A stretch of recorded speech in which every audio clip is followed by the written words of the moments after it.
I'll begin this afternoon's session with a brief introduction. Welcome to the Canadian Institute of Forestry's National Electronic Lecture Program. My name is Sharon Young, and I will be hosting today's session. Today is Thursday, June 20th, 2024, and this is the third session in the e-lecture series entitled Equity in Canada's Urban Forests: How Can We Engage People in Urban Conservation Where They Live? This series is brought to you by Tree Canada. The CIF-IFC is very pleased to collaborate with Adrina Bardakjian and the team at Tree Canada to host these webinars.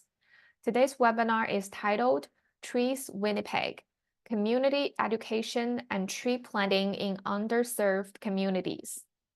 A special reminder that ISA-certified arborists are eligible to receive one continuing education unit for this webinar. Please email electures@cififc.org with your full name and ISA certified ID in order to obtain the ISA continuing education unit. Once we verify your attendance, we'll send your information to ISA for them to process. Today, we have Adrina Bardakjian, Director of Research and Engagement from Tree Canada. Dr. Bardakjian has worked in the field of urban forestry for 20 years in both research and practice. In her role with Tree Canada, she leads the development of multiple research collaborations and professional engagement initiatives, such as the Canadian Urban Forest Network and the Canadian Urban Forest Conference. With that, I will now pass it over to Adrina. Thank you, Sharon, and thank you to the CIF for hosting this series, and everyone who's joining us today, and all of you who've joined us over the past couple of weeks. So over the past 2 weeks, we've been exploring concepts of social equity as they relate to urban forestry and community engagement. Equity in urban forestry is the theme of our upcoming Canadian Urban Forest Conference this October in Winnipeg. And so I'm pleased to introduce our speaker today, Christian Cassidy, Executive Director of Trees Winnipeg. Christian was born and raised in Winnipeg and has been the Executive Director of Trees Winnipeg since June 2022. Christian's background is in community programming. Prior to Trees Winnipeg, he spent a decade with the West End Resource Centre, where his programming portfolio included community housing, seniors events, and managing community garden sites. Thank you, Christian, for being with us today. Please go ahead. Thank you. Thank you very much. Yes, Christian Cassidy, Trees Winnipeg, as the name is a giveaway that we're located here in the heart of the continent, lovely Winnipeg, Manitoba.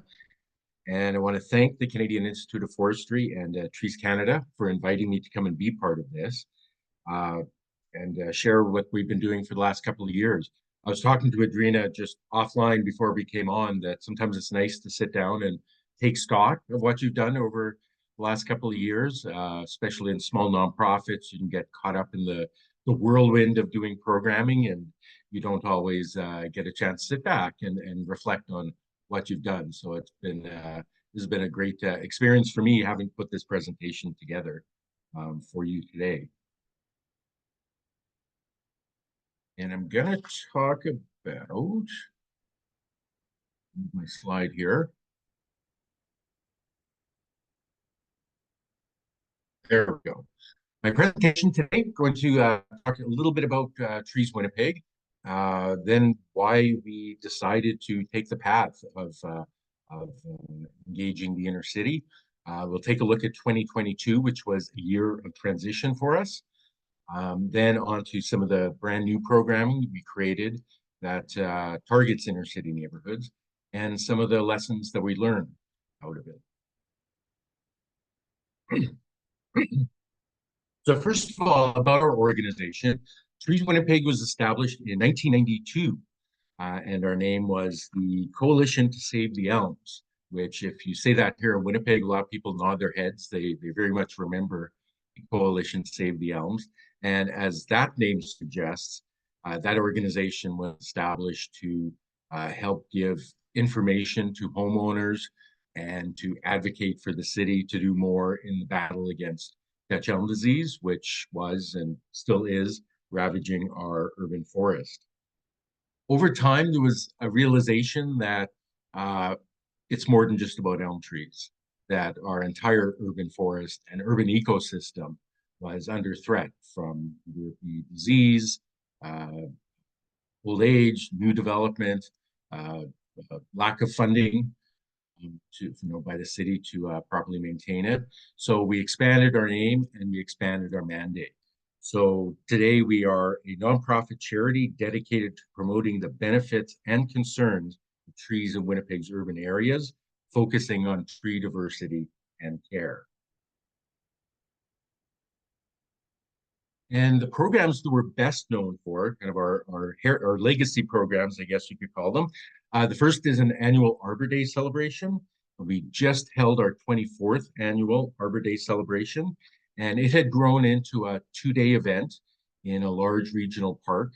And we would have an Ask an Arborist booth. We would have many people represented from different tree companies, and we would have zip lines and booths from various, the city and the provincial forestry departments. And it was just a big tree education day, lots of fun for kids with a craft tent and things like that. And yes, it was a very popular program.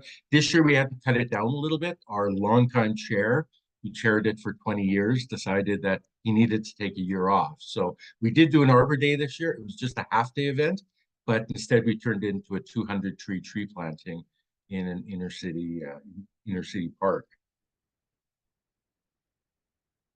Our second program that we have is our relief sale. And since 2016, what we do is source appropriate trees from 2 local tree farms, sell them online at above wholesale but below retail. And then there is a day, 2 weeks later, that people come to a community location and pick their trees up, and we move them into their cars for them, give them tree planting information and advice about them.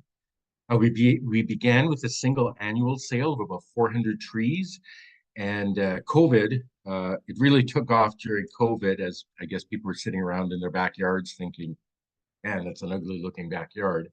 And in 2021 and 2022, we were selling about 2,000 trees in a year. Yeah, so those are our two, like I said, the programs we're probably best known for in Winnipeg. I should say, and you might see it in our programming here, we don't consider ourselves a tree planting organization. So we provide tree education, choosing the right tree for the right place, how to plant a tree, how to care for trees, and get low cost, or in some cases free, trees into people's hands to plant either on their own property, or when it comes to institutions, we will work with organizations to plant on cemeteries and schools and things like that. We sort of leave city property. We stay out of their lane, let the city do its thing, and we look after generally private and institutional properties.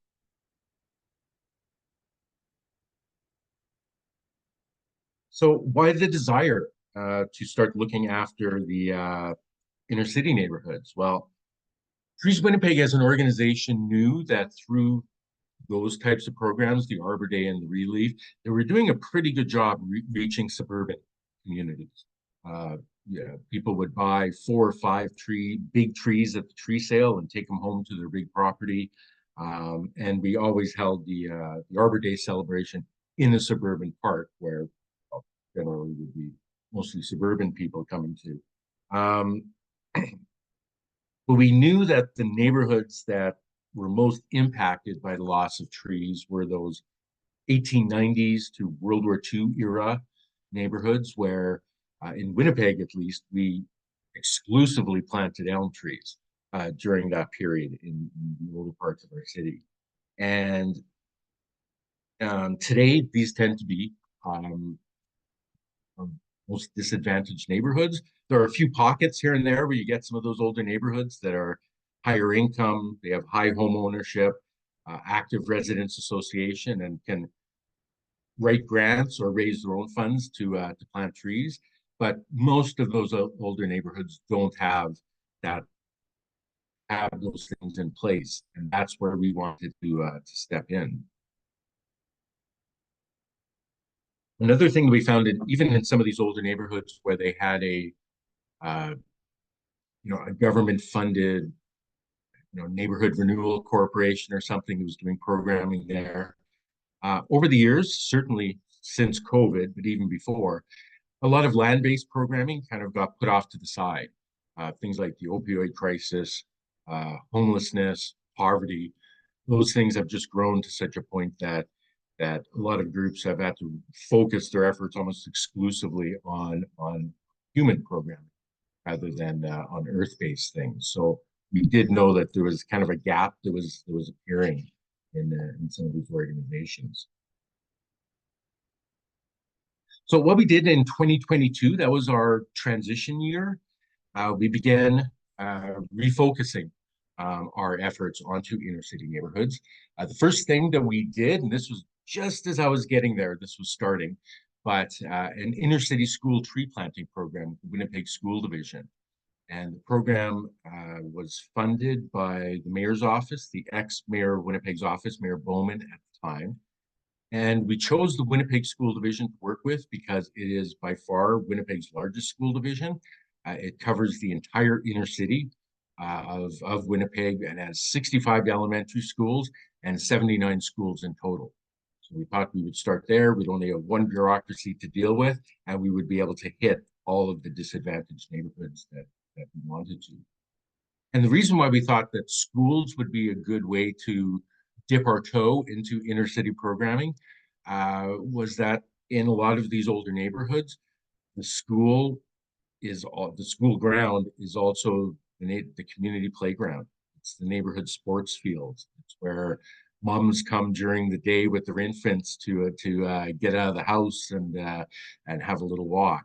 In some newer neighborhoods, you might have different parks and things like that here and there. A lot in the inner city, school grounds do the heavy lifting. And in Winnipeg's case, because of the elm trees that were planted around, most school grounds don't have any trees on them. They relied on the city trees to, the elms to grow over from the boulevards and provide shade to playground equipment, things like that. Winnipeg School Division was a great partner to have. And as I said, it was nice dealing with one bureaucracy. We did all the legwork up front. We had our arborist visit the school, meet with the principal with a map, plan out what trees and where they would go. We submitted all of that back to the school division for approval. Then we purchased trees and the protective equipment that we needed. And the school division staff itself, just because it's so big, it has a big maintenance department. They planted the trees under instruction. And so year one, we planted 30 10-gallon trees at 10 different elementary schools. That was kind of the pilot year. And in year two, we planted the same 3 trees at 15 elementary schools. And even though the mayor is gone, so that funding is gone, a local Assiniboine credit union gave us a grant to continue that on. So we will be planting at a number of inner city schools again this year. Something else that happened in 2022 as well is that the organization had to hire a new executive director, and they hired me. And I am not a tree guy by background. I am a community development person, community programming person. And so I didn't think I would make the cut, but as they explained to me that they really wanted to change the focus of the organization. And on the board, they have a ton of tree people. They have arborists and they have people who work for different government departments. They have professors. But what they don't have is a lot of community programming people. So that's why they brought me on. And the final thing that happened in 2022 that was good for working in inner city neighborhoods was we successfully got a $2 billion tree program grant from the federal government. It was a capacity building grant. It wasn't a tree planting grant, capacity building. And in our application, we listed out inner city programming we wanted to do. And actually, by the time they hired me, they actually thought they hadn't got the grant because the deadline they were supposed to let you know when you got the grant had long passed. So it was more of a commiseration that it's like, well, we could have had all this money for you, but looks like we don't. We'll try to do what we can with our existing funding. Yeah, so that's really kind of how 2022 ended. So school program was our very first foray into inner city programming. They hired somebody with inner city programming experience, and then the funding gods were on our side as well that year. So what we were able to do with that money, we were able to hire two more staff. One was an arborist, and one was someone to help with the community events and the community outreach that we had. And we created a series of different programs. I found, even when calling on groups that I knew from my past life, that kind of cold calling groups to do tree programming was a little difficult. In a lot of cases, the environmental coordinator position was now gone. Like I said, there was just such a focus on human programming. There was a great deal of interest in doing tree programming, but not everybody jumped on board right away. So we knew that we were going to have to introduce ourselves to inner city communities and organizations and some of the movers and shakers in inner city community groups. So, and that we would end up probably doing a lot of the heavy lifting when partnering with organizations.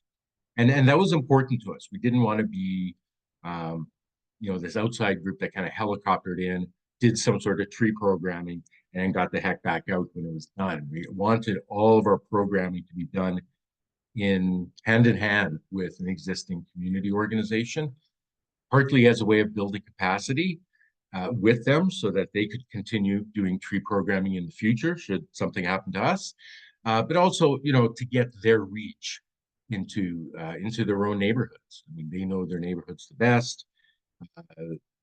We have a pretty good Facebook and newsletter following, but it would be nothing like that one of those organizations would have had into their own community. So we really needed them for their reach into their own communities.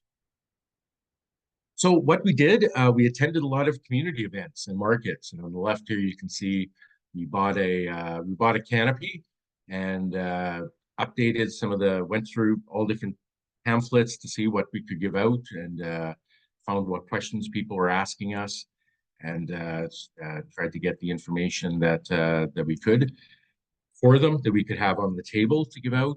It was very successful. We did 14 different inner city community events, from markets to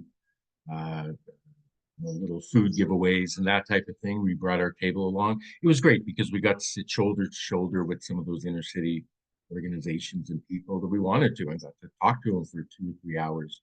And we thought, and that ended up being a very good introduction for us into some of these communities. Second thing we did was we hosted a series of park walks. We wanted to introduce people in some of these neighborhoods to some of the parks in their neighborhood, some of the green spaces in their neighborhood.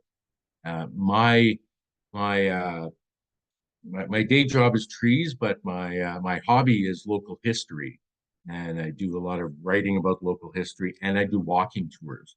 So we came up with the idea that we would go to 3 different of the larger inner city parks: Central Park, Jacob Penner Park, and St. John's Park.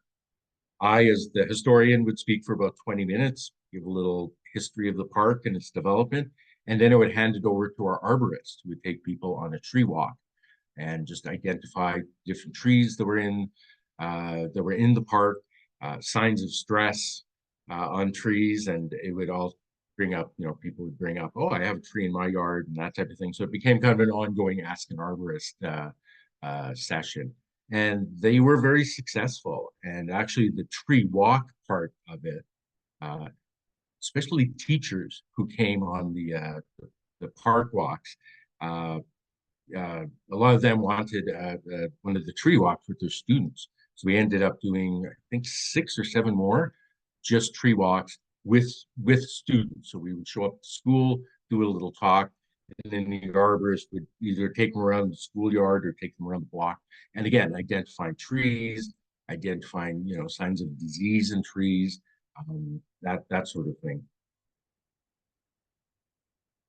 The next thing we did were community tree workshops, and you can see that on the right here. So these were very kind of small scale neighborhood-based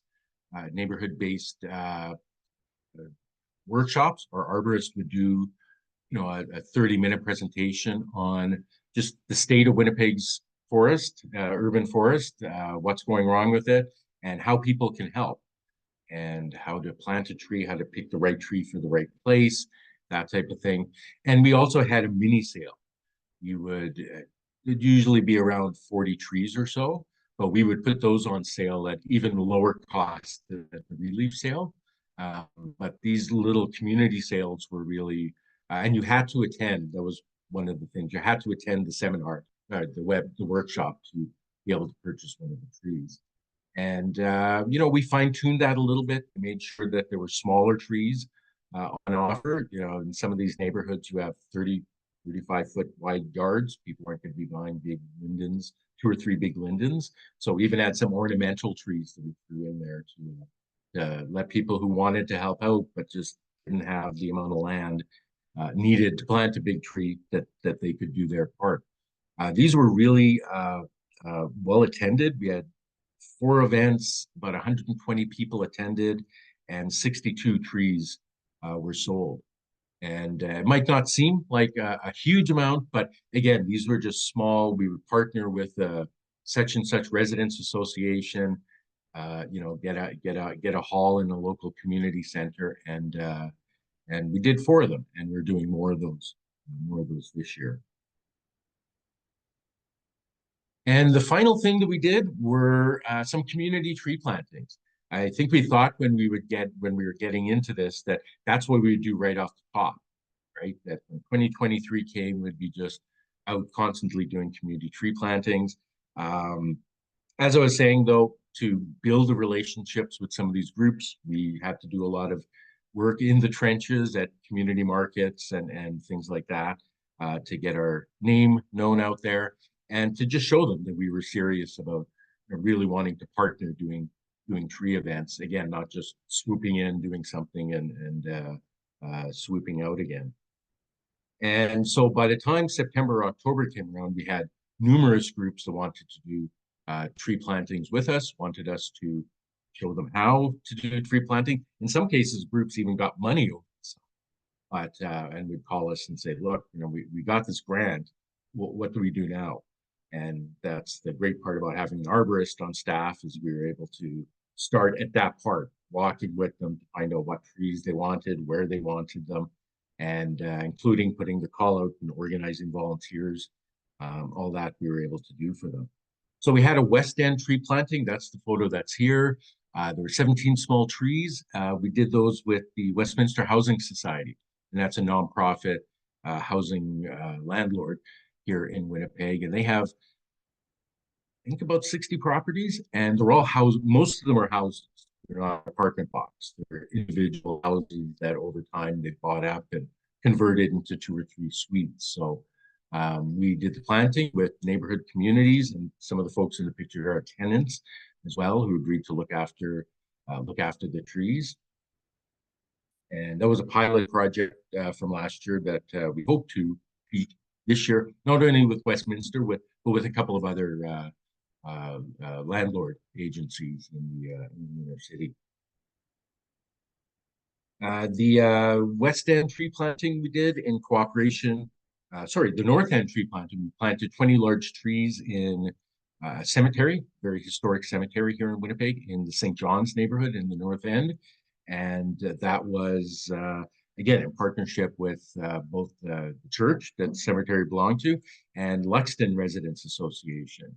And it was a day-long thing, 20 large trees. And the final one was 21 trees at Isaac Rock School. We've actually done a number of things at Isaac Rock School over the years, and this was with South Valor Residents Association.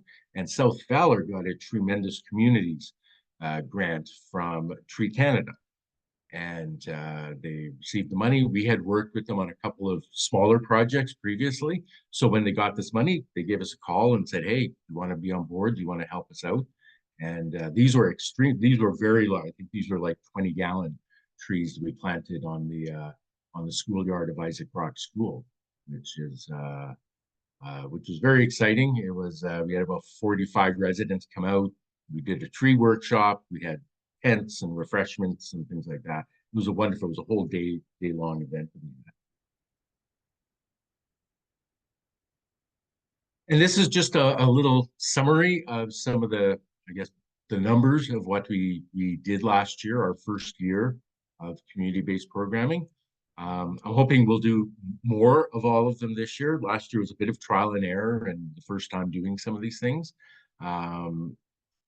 But one thing, I added in some of the 2024 stats to date, and you can see that the number of trees sold or planted, we've almost equaled what we did in 2023 already. So that's a good sign.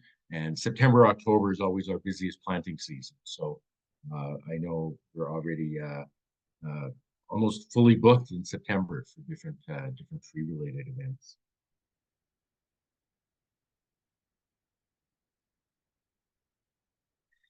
And just, I mean, I guess a couple of conclusions. I think the most important part for us having the success we are now doing this, again, is that relationship building. All that community booth work that we did and park walks and things like that. Again, we didn't want to be the NGO that just helicoptered in, did an event and took off again.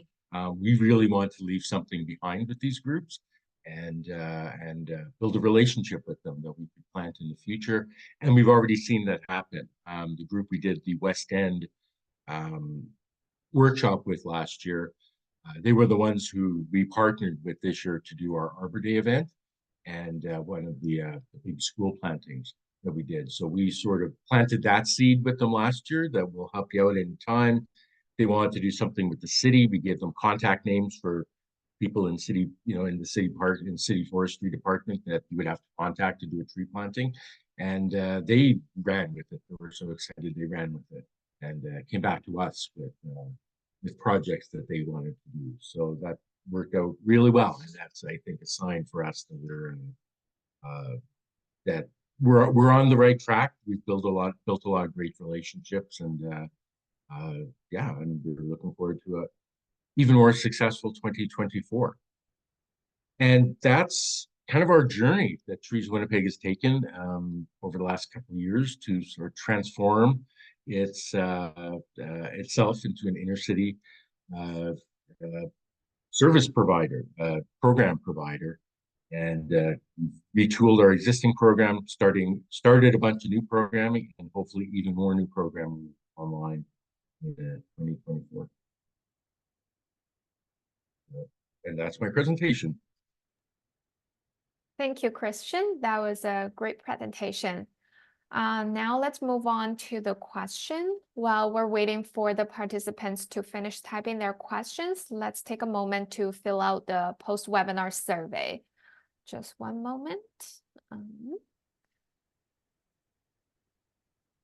So there are 2 questions in total. You may need to scroll down to see the second question.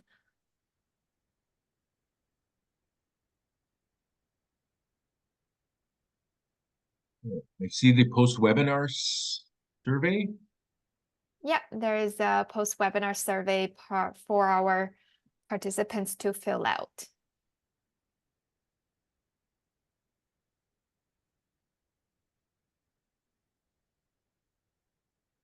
And I can share the results with you later, Christian. Okay, great.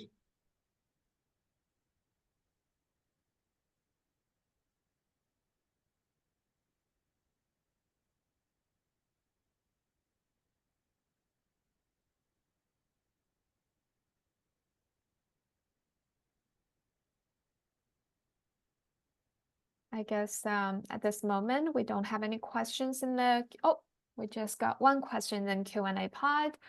Have organizations been successful in caring for these trees after planting? Yes, that is. Everybody wants to plant trees, but nobody wants to be there to water them for 2 years. That is something that we've struggled a little bit with for a school program. For instance, we'd love if the caretakers for each of the schools watered the trees, and that was, I think, the thought at the beginning, but that just isn't going to happen. So what we did was we asked around. We couldn't afford commercial watering prices, so we asked around at a couple of nonprofits that we knew had social enterprises attached to them, and one of them was an organization called New Directions.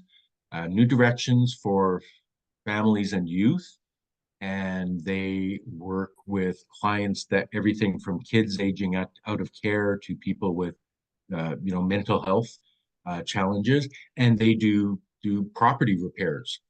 They have a lot of contracts with Manitoba Housing. So we said, you guys got trucks and you have people that drive around in trucks. Would you mind watering some trees for us? So we did a pilot project last year to come up with the stats and whether it fit in with us and them. And we ended up signing a contract this year. So it was a contract to water all of our school trees for 2 years. And they've been able to use that to advertise their social enterprise to other organizations, to do tree watering. So I think they're doing 2 or 3 other smaller groups of tree watering. But that was the big concern with trees, and something maybe we didn't know when we were going in. So, but we found a group that was really willing to partner. It works out to less than the commercial rates, so we are able to do that. And we also tried to choose, for instance, the landlord planting we did. We told them survey your members who are really into trees, who would really love a tree that we can. And in some cases, we provided buckets and bought a hose to leave at the property. But yeah, point out the people that would love to work with us and love to get a tree in their yard.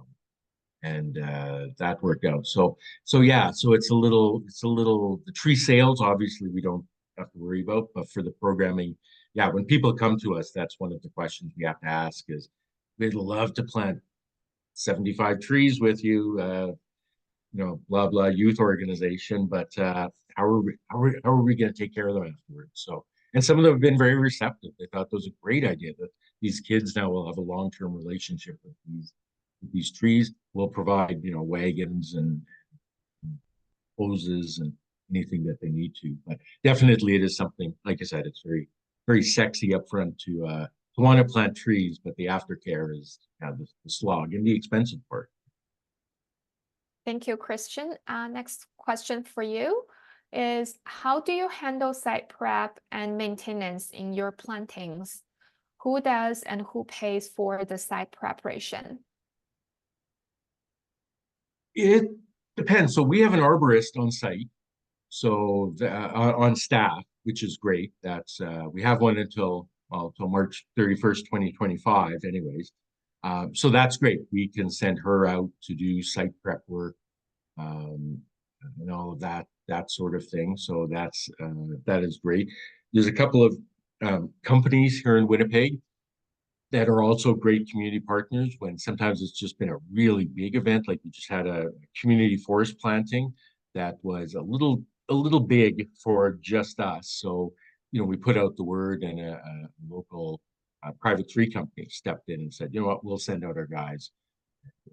In the case of the school plantings, we work together. So the site prep, the Winnipeg School Division has that equipment to do the things we need on site. And so in cooperation with our arborists, they kind of work together to do all the site prep and that sort of thing. But definitely nice to have an arborist on staff. It was accidental the first year. It just happened to be an arborist. Like, I can't live without an arborist on staff now. And unfortunately, he went to Ottawa. He got a job with Natural Resources Canada. So we lost him. But when we hired again, it was like, this person has to be an arborist. So that's a huge help, because they can call into their community if they need help. Yeah, it's been great. All right, moving on to the next question. We have adopted a street tree program in New Westminster. It involved people signing up to water street trees in front of their house.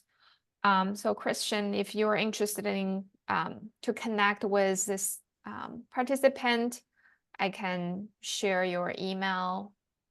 Yes, with her. please do. Yeah, as I was saying, we kind of stay out of the city's lane, so with boulevard trees and stuff, but we're always looking for, different programs that we can help suggest to the city and because again, that's the there are some grants that the city gives to allow people to plant trees on the boulevards, but the expensive part is again, you have to hire a commercial water company for 2 years afterwards to water it. So sometimes people get a $5,000 grant and thinks, oh, we're gonna plant 25 trees or 50 trees, and you have to kind of break it to them that you know what you'll probably plant two by the time you're all said and done. So that's great. I would love to hear about it because that's again something where it's a city thing, but you could maybe help facilitate a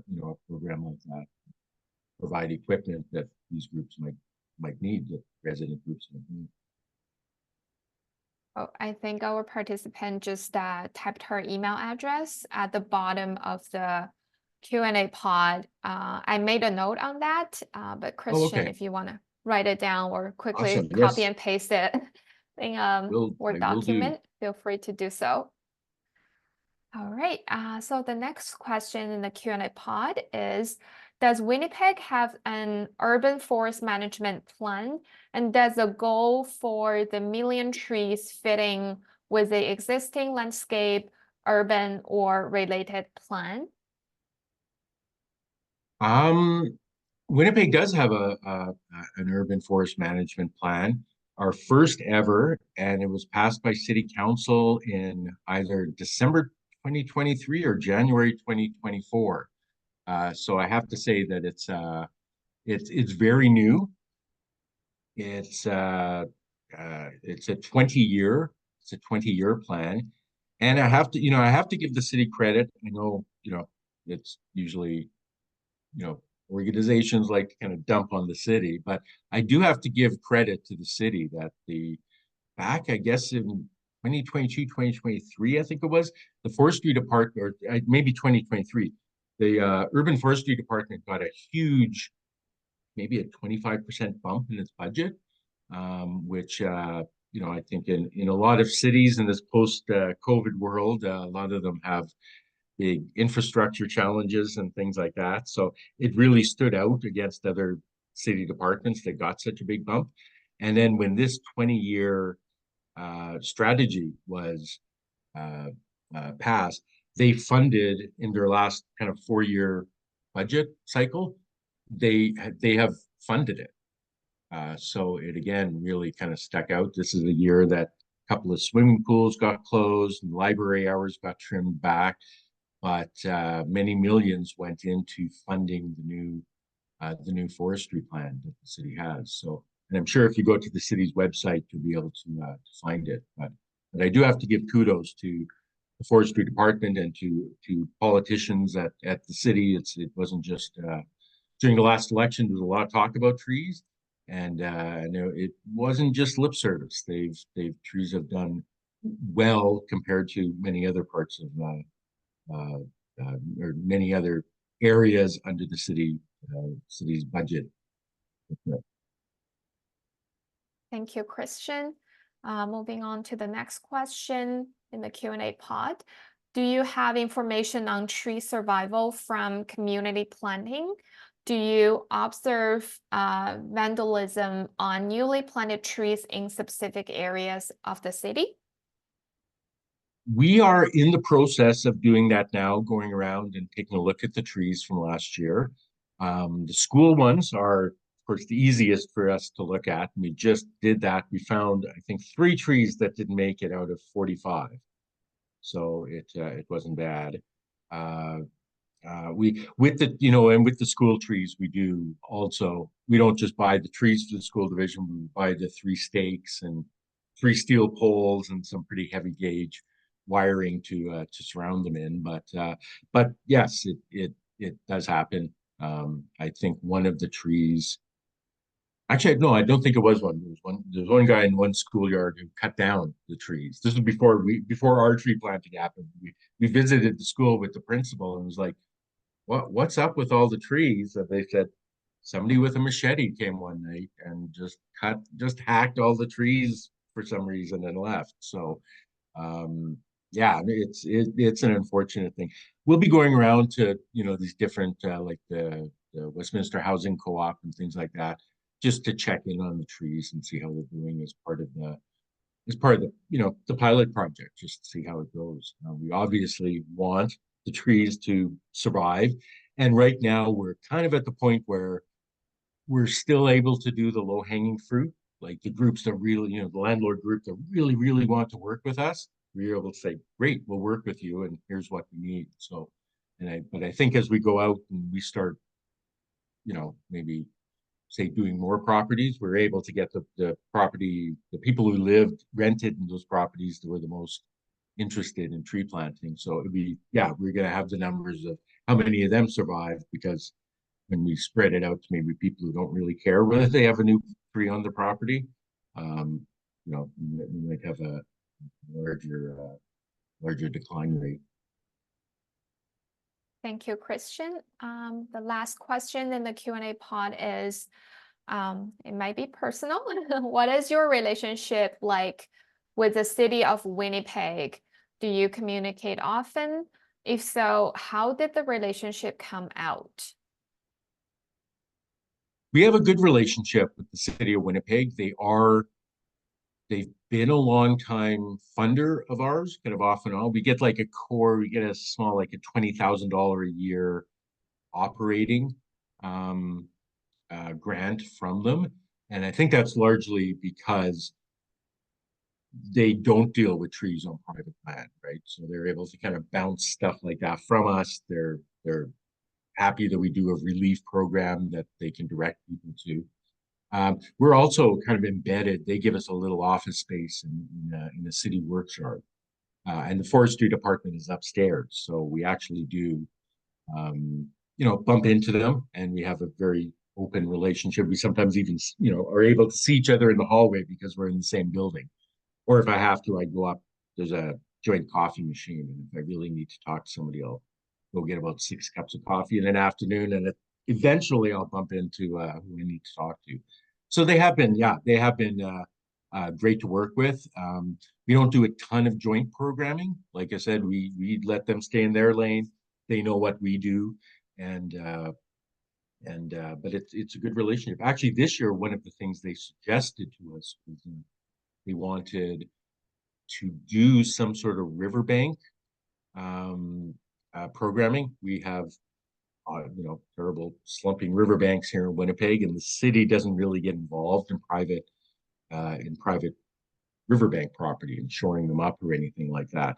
And it was a request of theirs this year that could we take our relief program and do something that would be selling, pick a neighborhood or two and only sell packages for, to prevent riverbank erosion. And actually tonight, after this, I'll be going off and we'll be packing up the truck to go off to a neighborhood called Wolseley. And we have a little presentation with, I think 60 trees that we're going to sell to them online if they want. They're broken into packages for people specifically who have riverbank erosion issues. So that sort of thing is great. That, like I said, we can bump into each other and say, hey, what about doing something like this? So so we have a good relationship. All right. If there are no more questions, I'd like to bring this session to a close. Thank you all for participating in today's webinar session. And once again, thank you very much to Christian for the great presentation. Bye, everyone. Thank you. Bye-bye.